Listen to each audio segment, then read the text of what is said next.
Hello and welcome to The Hop, a podcast designed to help business owners and marketers stay relevant in the ever-changing digital landscape. I'm your host, Matt Taylor Farrington, and the owner of Purple Bunny Marketing. And today I'm joined by Nick, our social media guru and videographer. And today we're going to talk about what's trending for 2024 and what we kind of saw wrap up at the end of last year and what's happening. I guess the number one thing and the biggest thing is what platforms finished on top. Where should I be? Who's there? And what are we seeing in that space? Yep. So like the platforms we have been using, Facebook, Instagram, and TikTok are still on top. Yep. I have read recently that Twitter/X, again, I'm not calling it X because it's dumb. Stupid. Is declining in popularity with advertisers. And I can tell with that. Going through my own feed and the ads are popping up, I'm like, oh, that's dodge. Yes. So like even like me as a consumer for that, I'm like, oh, I don't really trust any ads that are on there anyway because the ads I've seen haven't been good. So for social media wise, Facebook, Instagram, and TikTok are still on top. Yep.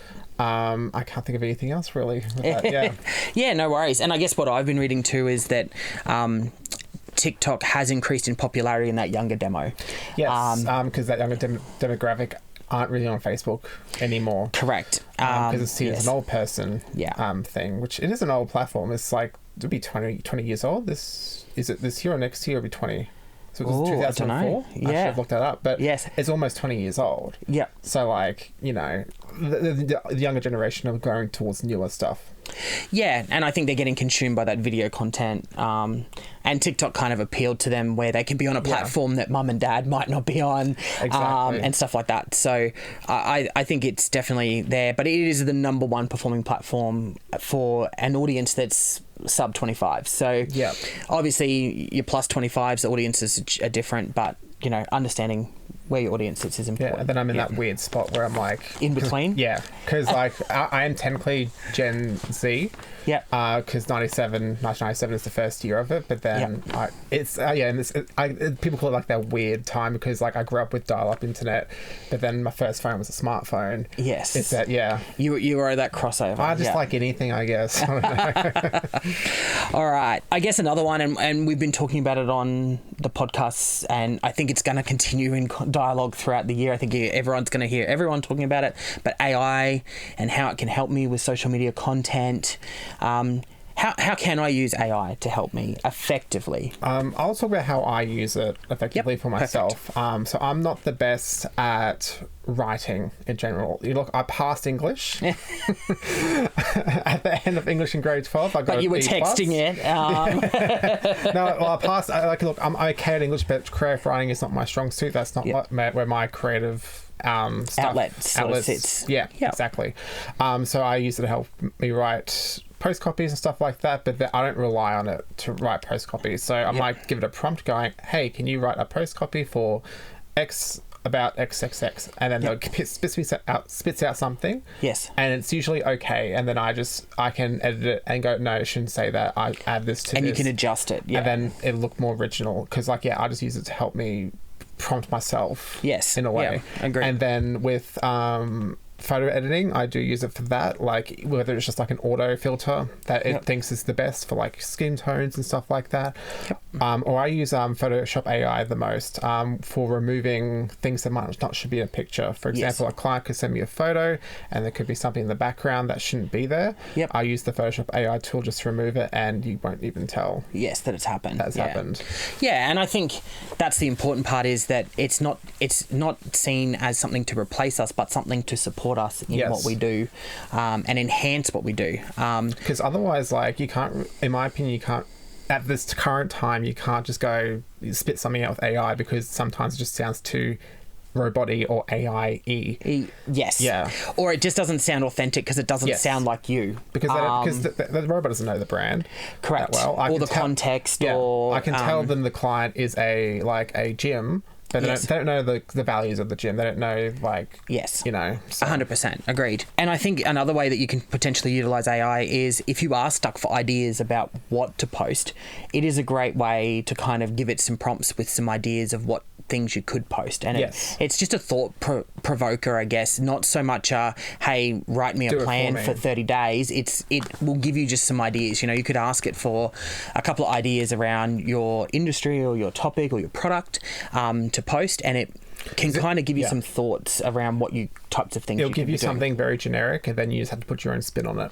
Correct. But it kind of helps you if you're in that fog where you're not kind of able to come up with the ideas, or you're struggling. It can kind of help you get through that. Yeah. Definitely. We kind of already talked about this a little bit, but TikTok, do we continue to see this app's audience growth, and is it changing? Is the landscape changing?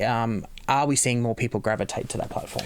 Yeah, so I read in an article that TikTok's growth is going up, and as we said, with the younger generation, especially because they're not making Facebook accounts, they're not making Instagram accounts, they're focusing more on TikTok. Yes. So yeah, it's growing more, like Every day. last year, every day. Yeah. So pretty much. Yeah. Yeah, and I think from what I saw, and shameless plug, I just wrote about in a blog, the under 25 demographic definitely is their biggest and strongest audience, and yes, it's the number one platform amongst them, but we are seeing more people jump on as well in those older demographics, and I guess that's the same thing or trend that we saw with Facebook when it first came out.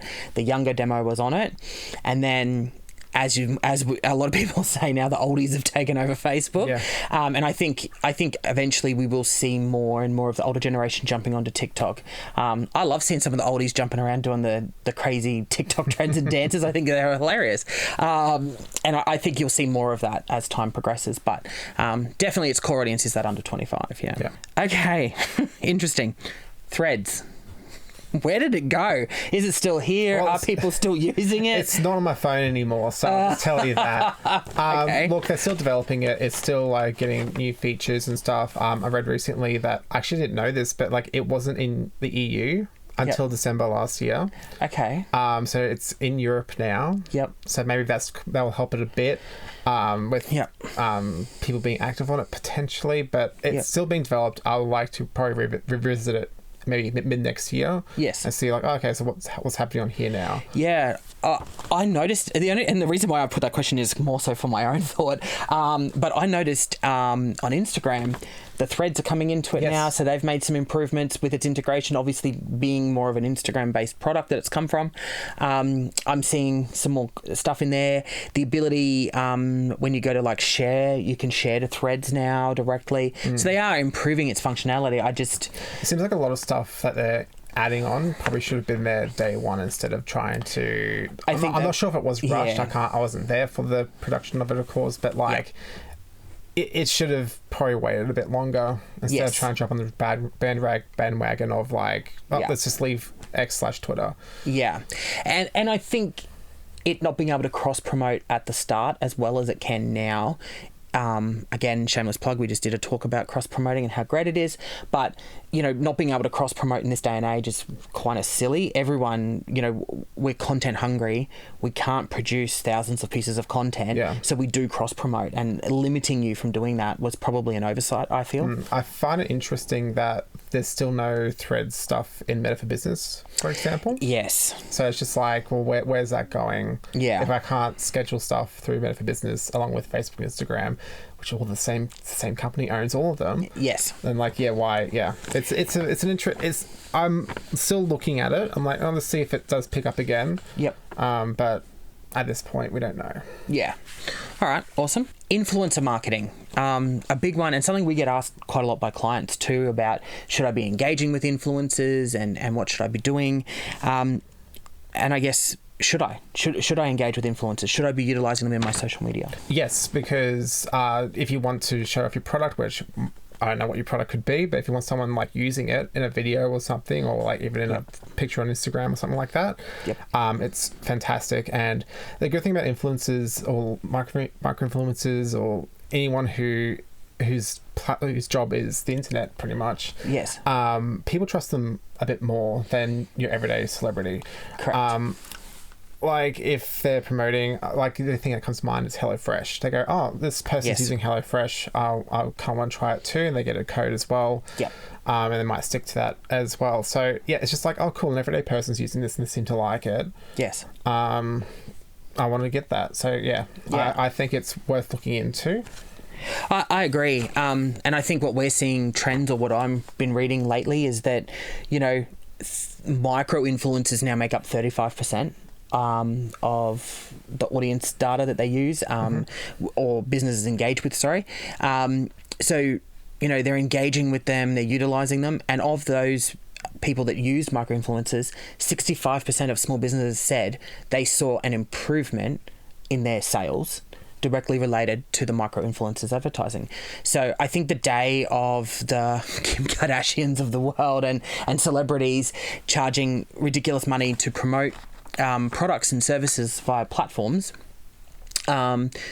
look, that'll still happen at the top level, but I think at a granular level now, I think small business, it's now more attainable with micro-influencers. I think, if you find the right micro-influencer that's talking to your base, it is a captive audience. It is an audience that trusts that person, they're following that person, they believe that person, then they're potentially more likely to engage with your product. So I think micro-influencing is a big thing we're going to see continue to grow in 2024 and into 2025. And I think it's definitely something that business owners really need to take note of and think about, how can I engage with a micro-influencer? Yeah, I don't see it going away anytime soon at all. Agreed. Especially because again, it's a person who looks like an everyday person, not a high top of the It's market. authentic. Yeah, it's authentic. Yeah, 100%.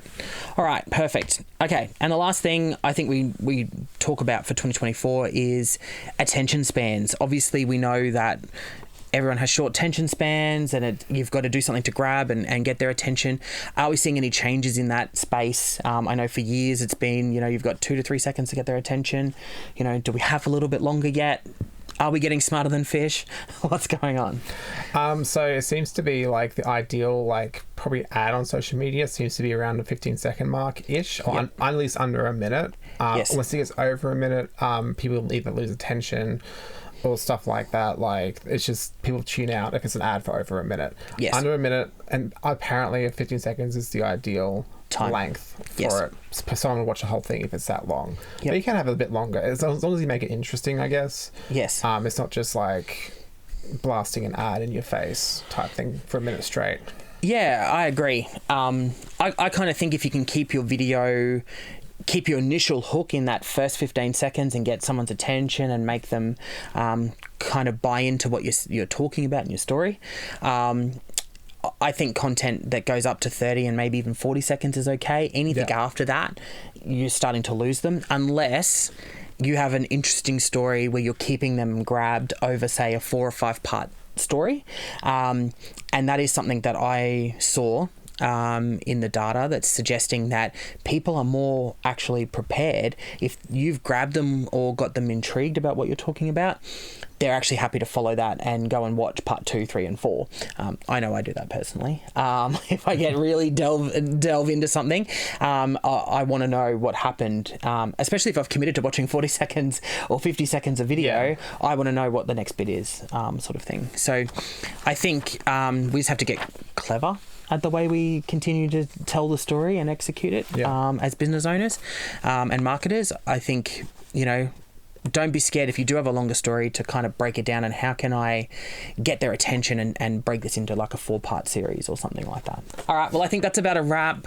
We just wanted to jump in, give you guys a bit of an idea of what we're seeing trending for 2024 and what it could look like for you and how you could kind of engage with things like micro-influencers or the different platforms. Thank you for tuning in. Thanks to Nick for coming along, talking about social media. And obviously, stay tuned to continue to learn more about the ever-changing landscape. And we'll catch you on the next episode.